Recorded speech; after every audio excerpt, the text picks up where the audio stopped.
I want you to imagine this. A young mother brings her baby into the emergency room. You look at the baby bottle, it's got a dark liquid in it, and you ask, "What is that?" She says, "Coke." To her, that's just normal. That's where we are now. I'm an ER nurse, and I'm making this video because if we've been doing things the right way for decades, why is everyone getting sicker? Let's talk about what I'm actually seeing. This is not medical advice. Don't change medications or make major changes to your diet without talking to your physician first. I'm just sharing my thoughts and my experience. That's it. A 23-year-old comes in with blood pressure around 210 systolic, no cardiac history. I ask this simple question: what is your diet like? Fast food, constantly. When I explain that lifestyle matters, the patient tells me, "I was raised on this. I don't know how to cook. I don't know how to shop. This is all I know." That sentence right there is the whole problem, because that's not one person, that's an entire generation being raised inside a food system that doesn't teach people how to eat. Here's what people don't understand until they see it up close. The most common complaints I saw all across the country were neuro-stroke-like symptoms, weird headaches, dizziness, numbness, chest pains, palpitations, scary blood pressures, abdominal pains, nausea, or something feels wrong. And sometimes we don't find a clean answer. People go home with an unspecified diagnosis, meaning we don't know why you feel like this. That used to be unusual. Now it's common. That should bother you. When you look at what people are walking around with, conditions like diabetes, hypertension, obesity, autoimmune disorders, especially thyroid issues in women, cancers, continuously, common isn't normal. People say, well, everybody has that. Exactly, that's the problem. One of the strangest things I saw consistently are people don't drink water. They ask for soda, they ask for sweet drinks, they ask for anything flavored. Some people literally say, "I don't like the taste of water." And I'm thinking, how does a human being not like the taste of water? Then you realize it's conditioning. A taste system trained on intensity. Sweet, salty, hyper flavored. And once your taste system is trained like that, real food starts tasting boring. Water starts tasting gross.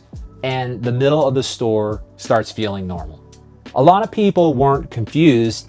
They knew that they were eating junk. They just didn't care because it's cheap, it's easy, and it tastes good. I've had people tell me straight up, I can't go one day without at least one soda. That's not preference, that's dependence. And I'm not saying that to judge them, I'm saying it because it explains why. Just use willpower, they say. That doesn't work. Because a lot of the modern food is built to keep you eating it. And here's something that should make everybody pause. Even hospitals feed people processed food. Sometimes the food available is just processed bread, deli meats, packets of condiments, stuff that doesn't even resemble real food. Then the patients don't eat it and complain because it looks like a TV dinner. So family brings food in, and what do they bring? Fast food. It's like throwing fuel on a fire, then acting confused about why the fire is still burning. That's not healing, that's maintenance.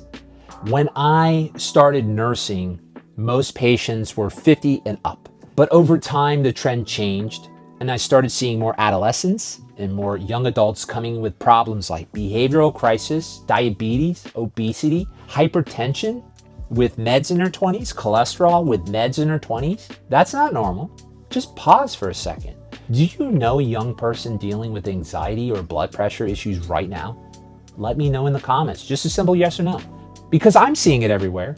And when you talk to them, the pattern repeats. Terrible sleep, electronic screens constantly, no sunlight, ultra-processed foods as a default.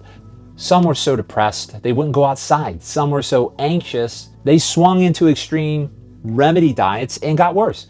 Then we medically clear them with just standard labs and move on. I'm not saying food explains everything. I'm saying we're ignoring the obvious inputs. And here's another thing I heard all the time, especially at family events. Someone will say, "I've been eating this my whole life and I've been fine." But what they don't understand is the food changed. Let's take something simple like a brand of crackers. Same name, same box, same logo. People assume it's the same product. It's not. Back then you might see 5 ingredients, simple stuff. Now it's 15 to 20 ingredients. Stabilizers, fillers, preservatives, natural flavors. I say that in quotes, natural flavors. Nobody has a jar of maltodextrin in their kitchen. Nobody sprinkles emulsifiers into the recipe at home. So here's the question. If it used to be made with 5 simple ingredients, why does it need 20? That's not progress. That's manufacturing. And it happened quietly. One substitution at a time. One cost-cutting swap at a time. People didn't notice the change, but they're noticing the outcome. Across the country, the process template is everywhere. Small towns, food deserts, no real grocery store, just small shops stocked mostly with ultra-processed options and a tiny produce section. Cities, plenty of choices, but most of it is still processed. And if you want the clean version, organic, specialty, whatever, you pay more for less. So people end up trapped, like a catch-22. Convenience wins, cost wins, health loses. And then we act like it's a personal moral failure on their part. It's not. It's an environment problem. I worked in one place that felt different. Fortuna, California, Humboldt County. I saw more people in their 90s than I've ever seen in one area. Active, alert, not buried in meds, not a long list of disease. And around them you saw local farms, people growing food, raising animals, more local supply. I'm not saying one town proves everything. I'm saying your eyes aren't lying. I want you to hear this clearly. When people live closer to real food, the outcomes look different. Now I'll zoom out. A lot of people are not making free choices like they think. They're making heavily influenced choices. Marketing is designed to create a psychological effect. That is literally its job. But here's the trick that fools even the smartest people every day. The front of the box says, heart healthy, diabetic friendly, sugar free. Then you flip it over and you notice it's a chemistry set. That's not education, that's persuasion. And it's not just food. Pharmaceutical marketing is the clearest example. You turn on a commercial and it's a fantasy. People living with this perfect life in a serious condition because they take one medication, and the message is simple. You could be this happy too if you just take our product. So people go to their doctor and request it. That should not be the norm. Medical decisions should not be demand generated by advertising. And when the same media ecosystem runs those ads constantly, don't expect that ecosystem to consistently criticize the biggest sponsors. That's not a conspiracy statement. That's basic business incentive. If you want to understand why guidelines drift, why laws drift, why the messaging drifts, follow incentives. Lobbying exists because it works. Industries don't spend money for fun. They spend because policy influences profit. And once you see that, you start asking different questions. Why is this allowed? Why is this marketed as healthy? Why is this the default everywhere? And who benefits? That mindset alone, by asking better questions, changes your whole life. If you're asking me what moves the needle fastest for normal families, working people, people with chronic illnesses, or people overwhelmed and not sure where to start with refined sugar. Not fruit, not real food, refined sugar. Found in drinks, snacks, sauces, even healthy products, kids' foods. It's everywhere. It's easy to overconsume and it trains your appetite. So here's the simplest start.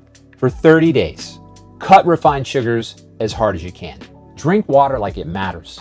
And stop living in the center aisles of your grocery store. If you have to use a grocery store, just shop on the edges. Keep to the produce, eggs, dairy if you can tolerate it, meat, just simple staples. And if you can go direct to farmers markets, local farms, just try it. I found the quality is better and the cost often made more sense when you cut out the middleman. But your eyes don't lie. If you've been paying attention, you'll see it. If this resonates, please comment below. And if you want, I'll do a follow-up that's purely practical, what I buy, what I avoid, and how to do it without spending tons of money. Thanks a lot, guys. Stay safe, stay healthy.